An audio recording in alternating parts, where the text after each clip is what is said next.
Hello વિદ્યાર્થી મિત્રો, આપ સૌનું આપણે આ યુટ્યુબ ચેનલ પર હાર્દિક સ્વાગત છે. આજે હું લઈને આવી છું ધોરણ 9 વિષય અંગ્રેજી યુનિટ 1 ચીતા સ્ટીયર્સમાં રાઇટિંગનું સંપૂર્ણ સોલ્યુશન. તો ચાલો આપણે આગળ વધીએ. પરંતુ તે પહેલાં જો તમે આપણી આ યુટ્યુબ ચેનલને લાઇક, શેર અને સબસ્ક્રાઇબ ન કરી તો જરૂરથી કરજો. રાઇટિંગમાં first, you have found a baby monkey whose mother is missing. તમને એક વાંદરાનું બચ્ચું મળ્યું છે જેની માતા ગુમ છે. How will you help it? તમે એને કેવી રીતે મદદ કરશો? Read the suggestion and write what you will do. એટલે કે તમને અહીંયા અમુક સજેશન્સ આપ્યા છે, એ વાંચો અને તમે શું કરશો એ તમારે લખવાનું છે. ફર્સ્ટ અહીંયા આપ્યું છે, first I will put it at a safe place. હું પહેલાં તેને એક સેફ એટલે કે જે આપણે કહીએ છીએ યોગ્ય સ્થાને મૂકીશ. Then I will give it some food એટલે કે ત્યારબાદ હું તેને થોડો ખોરાક આપીશ. Then after I will make it drink some water અને ત્યારબાદ હું તેને થોડું પાણી પીવડાવીશ. Meanwhile I will protect it from dogs અને તે દરમિયાન હું તેનું રક્ષણ કૂતરાઓથી કરીશ. Then I will search for its mother અને ત્યારબાદ મેં તેની માતાને શોધીશ. When the mother will see Har baby she is sure to run it and hold it. અને જ્યારે તેની માતા એના બચ્ચાને જોશે ત્યારે એ શ્યોરથી શું થશે, ભાગીને આવશે અને એને પકડી લેશે, હોલ્ડ કરી લેશે. I will feel happy to see the mother and the baby United. અને હું બચ્ચું જે છે વાંદરાનું એ અને એની માતાને એકત્ર પાછું થઈને શું છે જોઈને ખૂબ જ હેપી ફીલ કરીશ, ખુશી ફીલ કરીશ. Second, read the facts about the tiger. અહીંયા જે ટાઈગર છે વાઘ વિશે અમુક ફેક્ટ્સ આપેલા છે, સત્યતા આપેલી છે. Understand them with the help of your teacher. તમારા શિક્ષકની મદદથી એ તમારે સમજવાનું છે. Then write a paragraph including all this details. અને ત્યારબાદ આ બધી માહિતીનો ઇન્વોલ્વ થાય એ રીતે તમારે પેરેગ્રાફ આખો લખવાનો છે. તો જોઈએ, ટાઈપ આપ્યું છે તો એ જે પ્રાણી છે એનો ટાઈપ કેવો છે તો કે મેમલ, સસ્તન વર્ગનું પ્રાણી છે. અને શું કરે છે? An animal that gives birth to cubs young ones. એટલે કે એવું પ્રાણી કે જે બચ્ચાને જન્મ આપે છે, સસ્તન વર્ગનું પ્રાણી છે. સેકન્ડ આપ્યું છે ડાયટ, કાર્નિવોર એટલે કે મીટ ઈટર. એનું ડાયટ જે છે ખોરાક ખાનપાન શું છે? કાર્નિવોર એટલે કે માંસાહારી પ્રાણી છે. થર્ડ આપ્યું છે લાઈફ સ્પેન એટલે કે એનો જીવનકાળ, તો 10 થી 15 વર્ષનો આપ્યો છે. અપિયરન્સ એ દેખાવે કેવું છે તો અહીં આપ્યું છે long thick reddish coats with white bellies and white and black tail. એટલે કે એના શરીર પર સફેદ અને કાળા રંગના લાંબા થીક જાડા એવા પટ્ટા હોય છે. અને શું હોય છે, એની ટેલ જે છે પૂંછ પર એના પર બી બ્લેક એન્ડ વ્હાઇટ એવા પટ્ટા હોય છે. સાઇઝ અને વેટ આપ્યો છે તો એની હેડ અને બોડી જે છે એની સાઇઝ કેવી રીતે આપી છે 1.5 થી 1.8 મીટર. ત્યારબાદ ટેલ પૂંછ વિશે આપ્યું છે 0.6 થી 0.9 મીટર હોય છે. વેટ તો કે 100 થી 300 કિલોગ્રામ હોય છે. હેબિટેટ એટલે શું, ક્યાં જોવા મળશે? From Siberian taiga to Indian forest tropical mangroves. તો આ જે સ્થાન અહીંયા આપણે આપ્યા છે સ્થળ ત્યાં એ જોવા મળશે.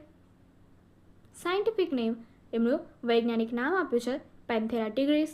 લાઈફ આપી છે એટલે કે કેવી રીતે એમનું જીવન હોય છે તો કે એકલા હોય છે.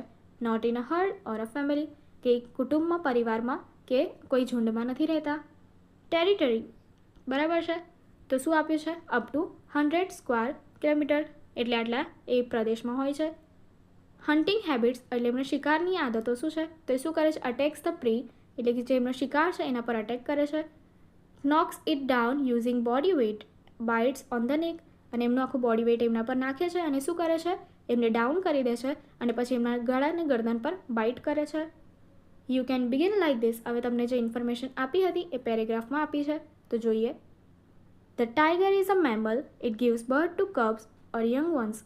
અ baby tiger is called cub tiger is a carnivore. It eats meat of other animals. The average lifespan of a tiger is about 10 to 15 years. The tiger has a long body with a thick reddish coat with white belly. It has white and black tail. The head and body is about 1.5 meter to 1.8 meter long, while the tail is 0.6 meter to 0.9 meter long. A tiger weighs about 100 to 300 kgs. The tigers are usually found in Siberian taiga, Indian forest and tropical mangroves. The scientific name of the tiger is Panthera tigris. The tiger usually lives alone. It is never found in a herd or with family. A tiger roams in an area of about 100 square feet kilometers. The tiger has a unique hunting habit. It attacks the prey, knocks it down using its body weight, and then bites on the neck to kill it. Next, write about 10 sentences on a day in the life of a tribal. તમારે એ જે tribal છે એની અંદર તમારો એક દિવસ વિશે લખવાનું છે. તો અહીંયા આપ્યું છે, જોઈએ. A tribal lives in forest. તેઓ જંગલમાં રહે છે. The day of a tribal begins very early. અને તેમના દિવસની શરૂઆત ઘણી વહેલી થાય છે. They get up at dawn. અને એ સવારના વહેલી એકદમ સવારના સમયે ઉઠે છે. And eat their first meal. અને સવારે તેમનું પહેલું ભોજન ખોરાક ખાય છે. By sunrise. સૂર્યોદય થતાં they reach the forest to cut wood. તેઓ શું થાય છે કે જંગલે પહોંચે છે લાકડા કાપવા માટે. Fetch fruits. પાકેલા ફ્રૂટ્સ મેળવવા. And other eatable or to hunt animals. અને ફ્રૂટ્સ જે ખાય છે, શાકભાજી ફળો લેવા અને શિકાર કરવા માટે પ્રાણીઓનો.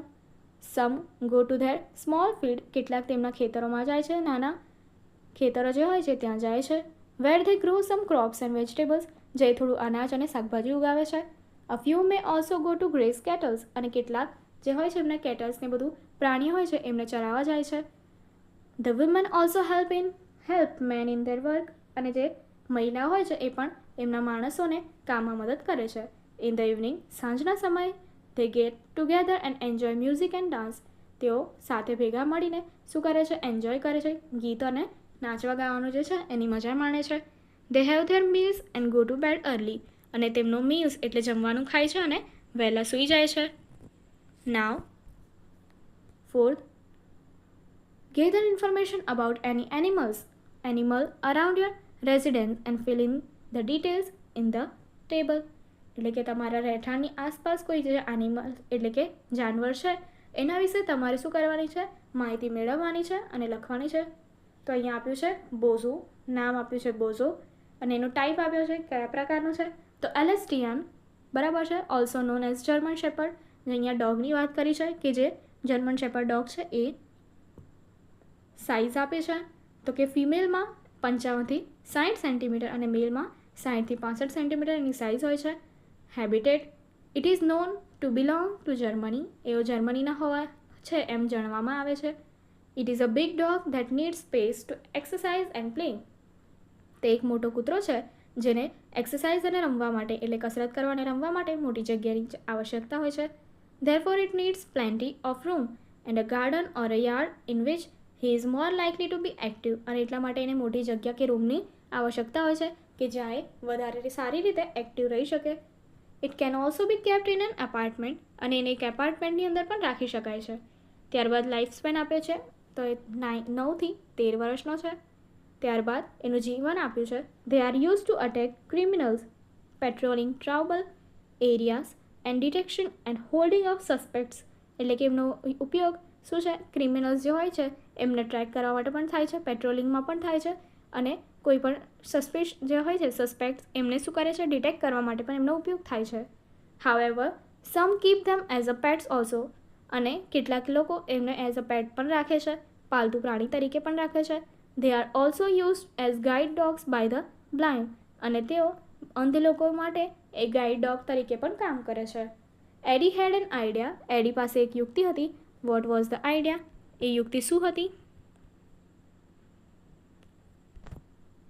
આગળની એક્ટિવિટી જોવા માટે અહીં આપેલી એન્ડ સ્ક્રીન પર ક્લિક કરો. Thank you.